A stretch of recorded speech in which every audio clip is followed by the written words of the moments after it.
বাংলাদেশের মানুষ অতীত রাজনীতি আর চায় না।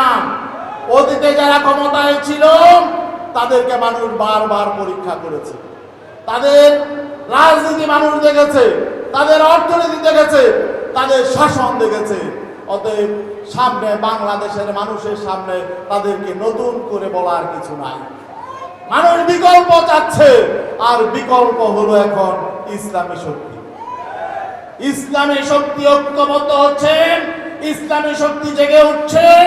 বাংলাদেশের গণমানুষ ইসলামী শক্তিকে আগামীতে ক্ষমতায় আনার জন্য ঐক্যবদ্ধভাবে সিদ্ধান্ত গ্রহণ করছে।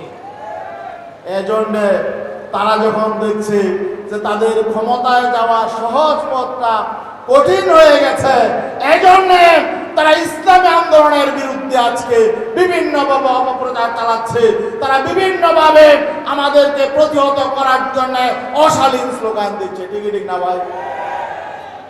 মানুষ অত বোকা না।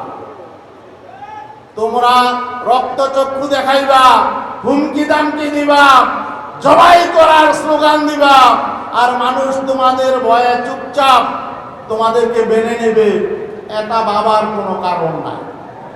আওয়ামী লীগ তোমাদের চেয়ে বড় শক্তি ছিল, সাংগঠনিক শক্তি, প্রশাসনিক শক্তি, মিডিয়ার শক্তি এবং তাদের বিদেশি বিভিন্ন রকম সহযোগিতা তোমাদের চেয়ে কম ছিল না।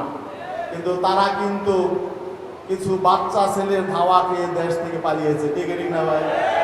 তোমরা মনে করো না যে তোমরা চোখ গরম করলে, সন্ত্রাসী স্টাইলে হুমকি দমকি দিলে আমরা চুপসে যাব, একথা মনে করার কোনো কারণ নেই।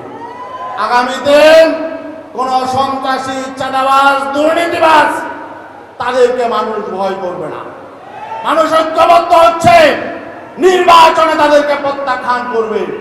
আমরা দেখেছি বিগত 12টি নির্বাচন হয়েছে, 12টি নির্বাচনই কোনো না কোনোভাবে বিতর্কিত হয়েছে।